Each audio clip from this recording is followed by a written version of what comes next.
Hello दोस्तों, आप सभी का आपके अपने चैनल डी कोड स्टडी पर हार्दिक स्वागत है। तो आई होप आप लोग अच्छे होंगे और अपनी पढ़ाई को कंटिन्यू कर रहे होंगे।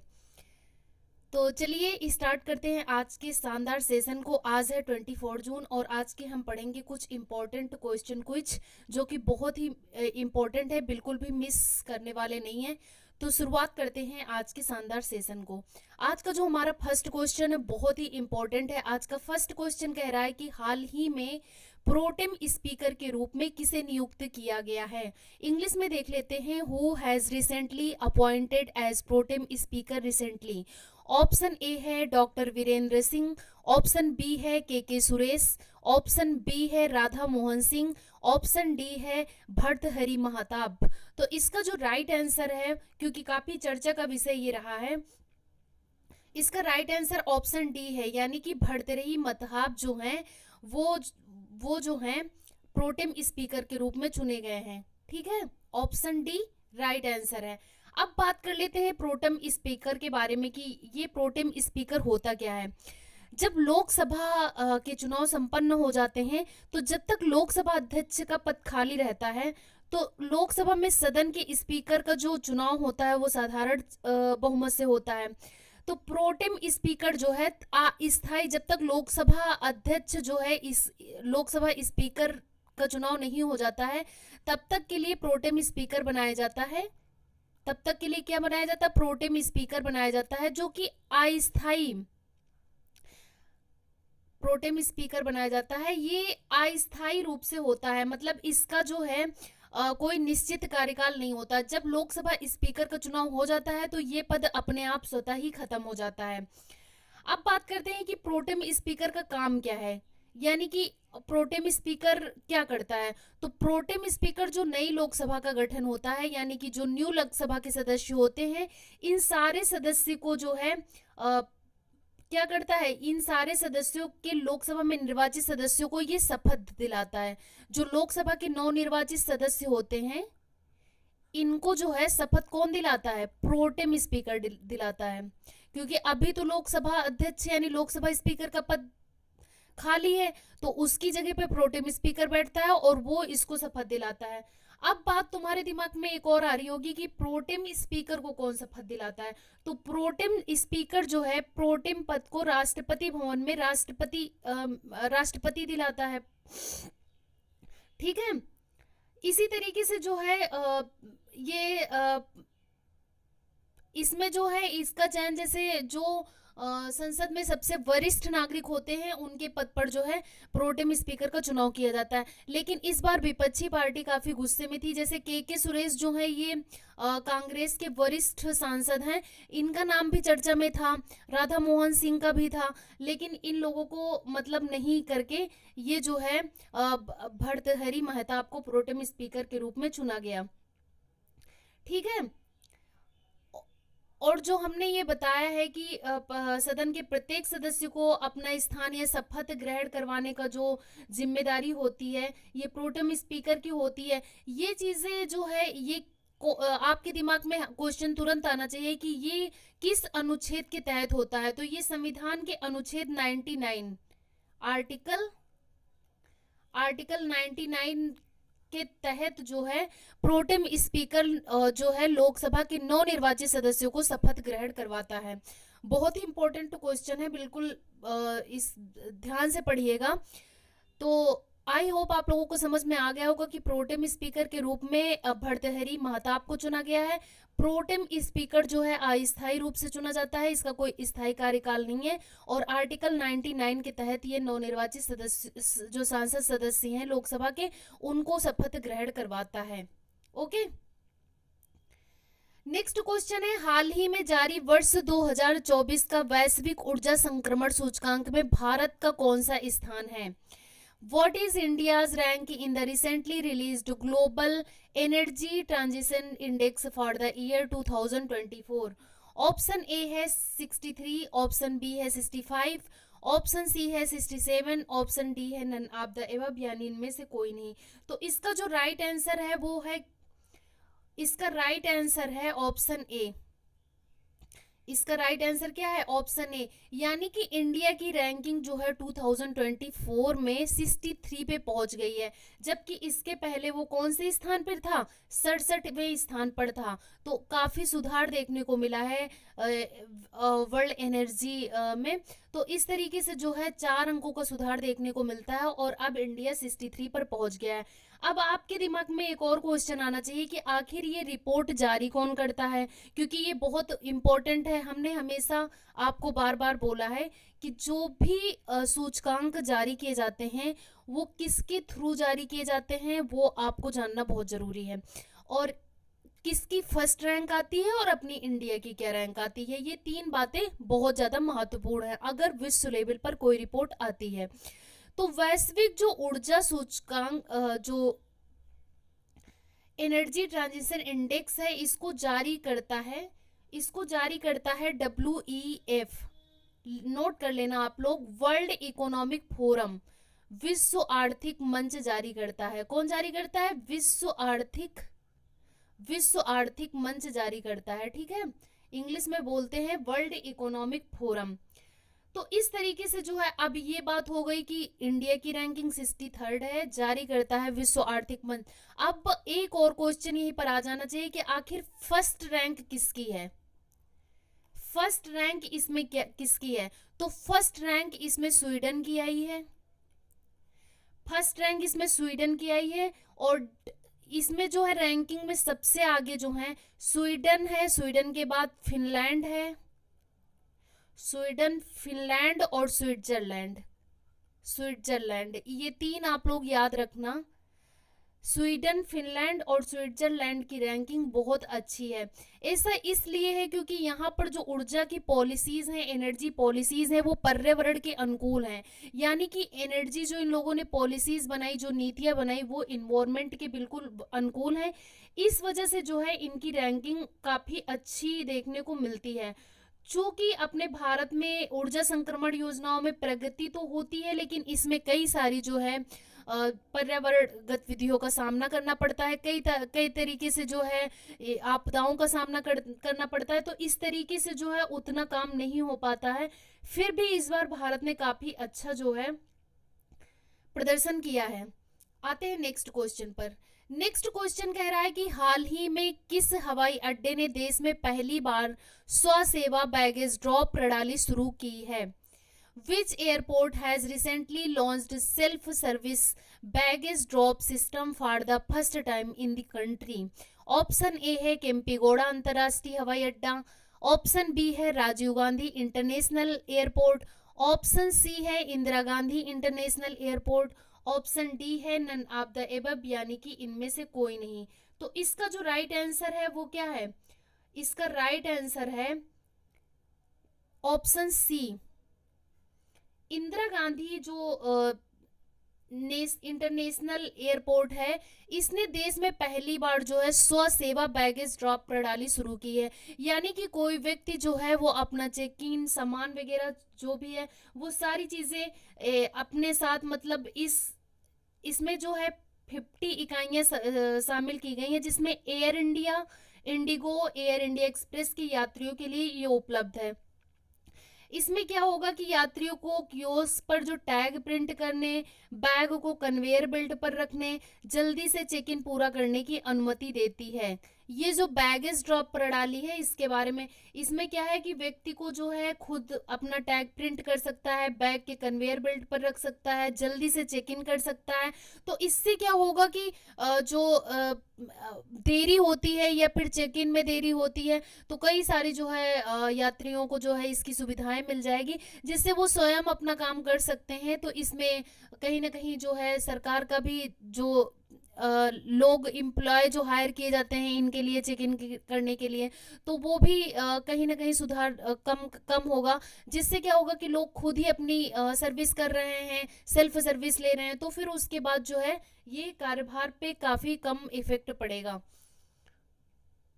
नेक्स्ट क्वेश्चन कह रहा है कि बहुत ही इंपॉर्टेंट क्वेश्चन है, ये कह रहा है कि हाल ही में किस देश ने महिलाओं के हिजाब पहनने पर प्रतिबंध लगा दिया है?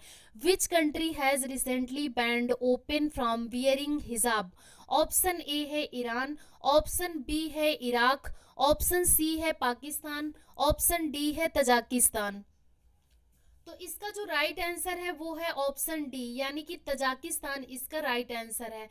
अभी जो है ताजिकिस्तान में हिजाब पहनने पर जो है प्रतिबंध लगा दिया है, जबकि यहाँ पर जो है इस देश में 96% मुसलमान आबादी है। कितने? 96% यहाँ पर मुस्लिम आबादी है। फिर भी यहाँ की संसद ने जो है ये मंजूरी दी कि विधेयक में विदेशी परिधानों को दो सबसे महत्वपूर्ण इस्लामी छुट्टियों ईद उल फितर, ईद उल अजहा के लिए बच्चों को उत्सव में शामिल करने पर भी रोक लगा दी है। अब तजाकिस्तान में क्या है कि 2007 में जो है शिक्षा मंत्रालय ने छात्रों के लिए इस्लामी परिधान और पश्चिमी स्टाइल के मिनी स्कर्ट दोनों पर प्रतिबंध लगाया था। बाद में इस प्रतिबंध को सभी सार्वजनिक संस्थानों तक बढ़ा दिया गया था। इस्लामिक ड्रेस हाल के वर्षों में खाड़ी देशों में तजाकिस्तान में आ रहे इस बड़े चरमपंथ से जुड़ा हुआ है। तो इस तरीके से जो है ये कहा गया है कि अब यहाँ पर जो है महिलाएं हिजाब नहीं पहन सकती हैं। आते हैं नेक्स्ट क्वेश्चन पर। नेक्स्ट क्वेश्चन कह रहा है कि हाल ही में हेमिस महोत्सव का आयोजन कहाँ किया गया है? Where was Hemis festival organised recently? Option A है लद्दाख, ऑप्शन बी है असम, ऑप्शन सी है केरल, ऑप्शन डी है मणिपुर। तो इसका जो राइट आंसर है वो है क्या है?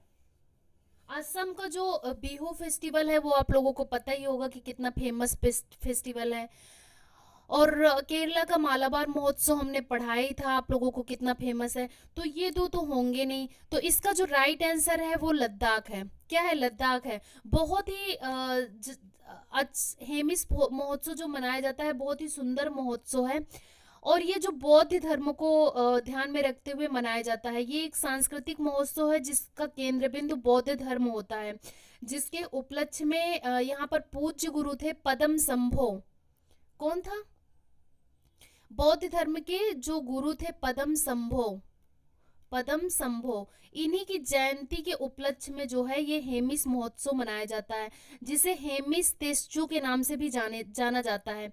इस महोत्सव का सबसे बड़ा आकर्षण ये है कि ये गुरु पद्म संभो के 8 अवतारों को प्रतिनिधित्व करने वाले रंगीन मुखौटे पहने भिक्षुओं द्वारा ये नृत्य किया जाता है, और ये जो नृत्य है ये पवित्र नृत्य बुराई पर अच्छाई का प्रतीक है। ठीक है, इसमें जो है डुंगचेन यानी एक लंबी सी तुरही होती है। इस नृत्य में क्या होता है? एक लंबी सी तुरही होती है जिसको बजाकर ये नृत्य किया जाता है। लंबी सी तुरही होती है, इसको बजाकर नृत्य किया जाता है। ठीक है, तो आप लोग ध्यान रखिएगा कि हेमिस महोत्सव जो है लद्दाख में मनाया जाता है। हाल ही में राष्ट्रीय परीक्षण एजेंसी के महानिदेशक के रूप में किसे नियुक्त किया गया है? इंग्लिश में देख लेते हैं। Who has been recently appointed as the director general of National Testing Agency? Option A है पंकज बंसल, ऑप्शन बी है प्रदीप सिंह खरोला, ऑप्शन सी है सुबोध कुमार सिंह, ऑप्शन डी है नन ऑफ द अबव यानी इनमें से कोई नहीं। तो इसका जो राइट आंसर है वो क्या है? इसका जो राइट आंसर है वो है ऑप्शन बी। प्रदीप सिंह खरोला जो हैं वो नए एनटीए के नए महानिदेशक के रूप में नियुक्त हुए हैं। इसके पीछे कारण क्या है कि एनटीए ने अपना महानिदेशक अचानक से जो है हटाकर दूसरे व्यक्ति को अपॉइंट कर दिया? इसके पीछे रीजन ये है कि लगातार आप लोग देखे होंगे कि कोई भी परीक्षा होती है तो उसमें कोई ट्रांसपेरेंसी नहीं है, और इतनी बड़ी परीक्षा जो नीट की होती है पूरे देश में एनटीए करवाता है, इसमें भी कहीं जो है ये पता चला कि इस परीक्षा में भी कहीं ना कहीं जो है नकल हुई है, जिसकी वजह से परीक्षा रद्द कर दी गई है। तो इसमें जो एनटीए के वर्तमान जो थे वो थे सुबोध कुमार महानिदेशक, यानी कि ये थे। तो सुबोध कुमार सिंह को इन्होंने हटा दिया और सुबोध कुमार की सिंह की जगह पर इन्होंने प्रदीप सिंह खरोला को रख दिया है। ठीक है, अब ये जो है ये इसलिए किया गया है कि इनको अतिरिक्त प्रभार के रूप में इन्हें नियुक्त किया गया है। और जो प्रदीप सिंह खरोला हैं ये 1985 बैच के आईएएस अधिकारी हैं, 1985 आईएएस बैच के अधिकारी हैं। पंकज बंसल जो हैं ये तो एक कर्मयोगी भारत के बोर्ड के सदस्य हैं, तो वो तो होंगे ही नहीं, ठीक है। इसी तरीके से जो है पेपर लीक का मुद्दा बहुत ज़्यादा चल रहा है, और इसके लिए जो है एंटी पेपर लीक एक कानून बनाया गया है।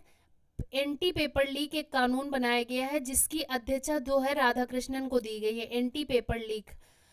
आप लोगों को हम इसके बारे में एक शॉर्ट वीडियो लाके बताएंगे कि क्या है एंटी पेपर लीक और किस तरीके से जो है ये एंटी पेपर लीक काम करेगा, इसकी ये कितना कारगर साबित हो सकता है, और किस तरीके से जो है ये बच्चों के हित को ध्यान में रखते हुए सरकार ने बनाया है।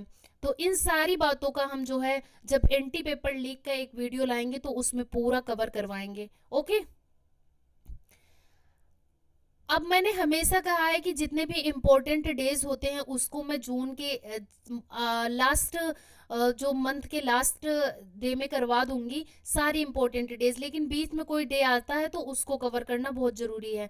हाल ही में विश्व हाइड्रोग्राफी दिवस मनाया गया है, बहुत ही इम्पोर्टेंट है, क्योंकि मोस्टली क्या होता है कि अब एग्जामिनर भी समझ गया है कि आपको जो इम्पोर्टेंट रटे रटाए दिन है, यानी कि जैसे वर्ल्ड इन्वायरमेंट डे है या विश्व जल दिवस है या फिर विश्व तंबाकू दिवस है, वहां से सब बच्चों को रटे हुए हैं, तो वो थोड़ा घुमा के क्वेश्चन पूछने की एक चलन चला आ रहा है। तो ऐसे ही है, when was world hydrography day celebrated recently?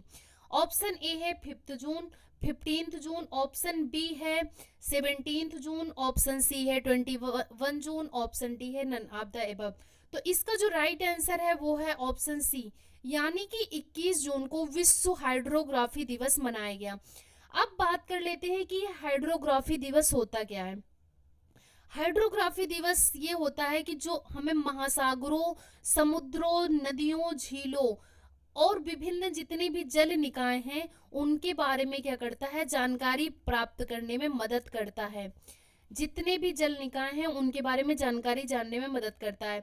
ये जो है हाइड्रोग्राफी पृथ्वी पर नदियों, झीलों और तालाबों और समुद्रों के जल निकायों को बताता है, और नेविगेशन की सुविधा प्रदान करने के लिए इसका उद्देश्य डेटा प्रदान करता है कि यहाँ पर पानी है, यहाँ पर नहीं है। तो इस तरीके से जो है ये करता है। और इसमें क्या है कि लोगों को अवेयर करने के लिए दिवस मनाया जाता है कि लोग इसके बारे में अवेयर हों और जाने कि विश्व में जो है हाइड्रोग्राफी का महत्व क्या है। हाइड्रोग्राफी जल निकाय को सर्च करने में, जल निकाय की गुणवत्ता के बारे में जानने में कितना महत्वपूर्ण है। अब ये तो बात हो गई कि हाइड्रोग्राफी क्या है। सेकेंडरी बात आपके दिमाग में आ रही होगी कि जब कोई डे सेलिब्रेट करते हैं तो उसकी एक थीम निर्धारित होती है, तो इसकी थीम क्या है? हाइड्रोग्राफी दिवस की जो थीम है वो क्या है? तो इस बार जो इसकी थीम रखी गई है वो है हाइड्रोग्राफी इंफॉर्मेशन। नोट कर लेना आप लोग, हाइड्रोग्राफी इंफॉर्मेशन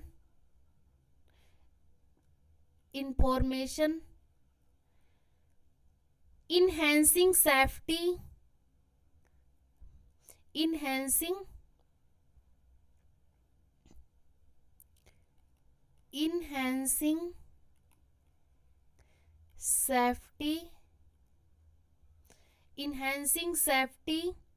and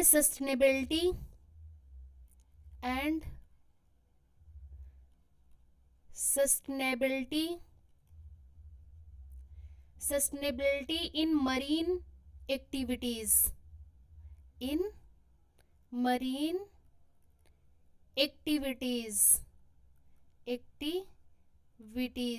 तो ये इसकी थीम है। आप लोग नोट कर लीजिएगा, जिसको राइटिंग समझ में नहीं आ रही तो मैं बोल रही हूँ।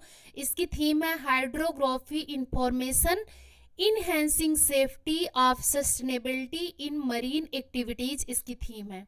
ठीक है, आते हैं नेक्स्ट क्वेश्चन पर। थोड़ा सा इसके बारे में जान लो। हम हर बार जहाँ पर डे आता है वहाँ पर ये सारी चीज़ें एक साथ रख देते हैं ताकि आप लोगों को बार बार रिवीजन करूँ तो इससे याद होगा। 1 जून को मनाया गया विश्व दुग्ध दिवस, 2 जून को मनाया गया तेलंगाना दिवस, 3 जून को मनाया गया विश्व साइकिल दिवस, 4 जून को आक्रामकता के शिकार मासूम बच्चों का अंतरराष्ट्रीय दिवस, 5 जून को आप लोगों को पता ही है विश्व पर्यावरण दिवस मनाया गया, 6 जून को संयुक्त राष्ट्र रूसी भाषा दिवस मनाया गया, 7 जून को जो है विश्व खाद्य दिवस मनाया गया, 8 जून को विश्व महासागर दिवस मनाया गया, 13 जून कोई ज्यादा इंपॉर्टेंट नहीं है, 12 जून को बाल श्रम निषेध दिवस मनाया गया, जैसा कि मैंने करवाया था बाल श्रम निषेध दिवस, 13 जून को अंतर्राष्ट्रीय एल्बिनिज्म जागरूकता दिवस मनाया गया, 14 जून को विश्व रक्तदाता दिवस मनाया गया, बहुत इंपॉर्टेंट है, याद रखिएगा, 15 जून को विश्व बुजुर्ग दुर्व्यवहार जागरूकता दिवस मनाया गया, और 20 जून को हमने करवाया ही था कि विश्व शरणार्थी दिवस मनाया गया, और 21 जून को आप लोगों को पता ही है कि विश्व हाइड्रोग्राफी दिवस मनाया गया। ओके, नेक्स्ट क्वेश्चन है, हाल ही में संयुक्त राष्ट्र की किस संस्था ने ब्रिटिश अभिनेता थियो जेम्स को ग्लोबल गुडविल एम्बेसडर नियुक्त किया है? Recently, which United Nations organization has appointed British actor Theo James as Global Goodwill Ambassador? Option A है यूनेस्को, ऑप्शन बी है वर्ल्ड बैंक, ऑप्शन सी है IMF, ऑप्शन डी है UNHCR। तो इसका जो राइट आंसर है वो क्या है? ऑप्शन डी है। इसका जो राइट आंसर है वो क्या है? वो है option D. Option D UNHCR द्वारा बनाया गया है, यानी कि United nation high commissioner for refugee. इसका फुल फॉर्म क्या है? आप लोग नोट कर लीजिएगा। इसका फुल फॉर्म है यूनाइटेड नेशन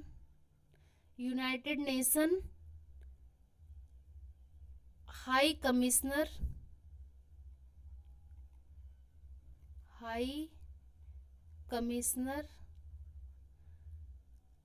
फॉर रिफ्यूजी।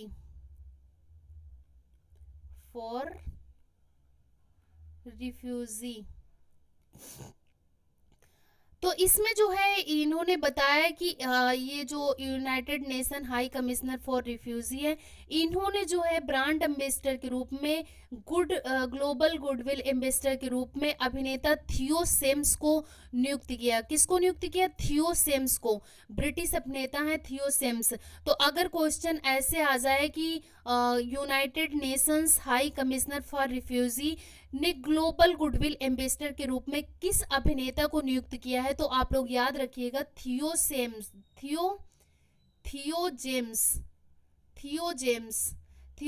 को नियुक्त किया है। अच्छा, इनको नियुक्त करने के पीछे कारण क्या है कि इन्होंने एक टेलीविजन, ये काफी अच्छे कलाकार हैं ब्रिटिश के, तो ये जो ब्रिटिश अभिनेता हैं इन्होंने टेलीविजन की श्रृंखला द जेंटलमैन और द व्हाइट लॉर्ड्स में अभिनय किया था, जिसमें इन्होंने 2016 में UNHCR का समर्थन किया था, और इसके संबंध में जो है इन्होंने ग्रीस, फ्रांस और जॉर्डन की यात्रा की थी कि किस तरीके से जो है शरणार्थियों को के बारे में इन्होंने जो इनका टीवी प्रोग्राम था उसमें दिखाया गया था, और उसमें जो है इन्होंने United nation high commissioner for refugees का काफी समर्थन किया था, प्रमोट किया था, और कई अलग अलग कंट्री में जाके जो है इसका सपोर्ट किया था। इस वजह से जो है इनको ब्रांड एम्बेसडर के रूप में नियुक्त किया गया है। आज का जो हमारा प्रश्न है बहुत ही इंपॉर्टेंट है, आप लोग क्वेश्चन का आंसर जरूर करा करिए कमेंट बॉक्स में, क्योंकि अगर आप जो है क्वेश्चन मैं पढ़ाती हूँ और दूसरे दिन उसमें से एक सिलेक्टिव क्वेश्चन रखती हूँ, तो आई होप आप लोगों को उसका आंसर करने में कोई प्रॉब्लम नहीं होनी चाहिए, और वो आपके लिए ही बेनिफिट होगा, क्योंकि ऐसे क्या होता है, रिकॉल होता है। और मैं हमेशा एक क्वेश्चन इंपॉर्टेंट डालती हूँ लास्ट में कि अगर हमने पढ़ाया है तो उसका आप कितना रिविजन कर पा रहे हैं। तो आज का जो प्रश्न है वो है, हाल ही में दक्षिण पूर्व एशिया की किस देश ने समलैंगिक विवाह को कानूनी मान्यता प्रदान की है? Thailand, Vietnam, Myanmar, Cambodia. तो आप लोग, मैं उम्मीद करती हूँ कि आप लोग इसका आंसर कमेंट सेक्शन में जरूर करेंगे। अभी तक फिलहाल किसी का आंसर नहीं आ रहा है, लेकिन आप लोग कोशिश करिए कि जो एक क्वेश्चन है उसको जो है आप लोग कमेंट सेक्शन में आंसर करें, और हमारे कम्युनिटी पे भी हम डेली क्वेश्चन डालते हैं और आप लोग उसका भी आंसर कीजिएगा, क्योंकि जितना आप प्रैक्टिस करते हैं, हम कहते हैं कहीं से भी मिल रहा है क्वेश्चन आप लोग लगाओ ना, क्योंकि ऐसा तो है नहीं कि आपको क्वेश्चन बनाना पड़ रहा है, न्यूज को क्वेश्चन में क्रिएट करना पड़ रहा है, ऐसा भी नहीं है। तो आप लोगों को जहां से भी क्वेश्चन मिल रहे हैं आप करो, गलत करो सही करो लेकिन करो, क्योंकि करने से ही हमारा जितना भी प्रैक्टिस करेंगे उतना ही फायदा हमें जो है एग्जाम में देखने को मिलेगा। आई होप आप लोग बहुत अच्छे से पढ़ेंगे और इसी तरीके से हमारे साथ बने रहिए, और वीडियो जरूर आप लोग लाइक शेयर एंड सब्सक्राइब करिए, क्योंकि आप लोगों का सपोर्ट ही हमारे लिए बहुत बड़ी बात है। तो ज़्यादा से ज़्यादा आप लोग चैनल को लाइक शेयर एंड सब्सक्राइब करिएगा। मिलते हैं न्यू एनर्जी न्यू जोश के साथ नेक्स्ट सेशन में। Thank you so much all of you.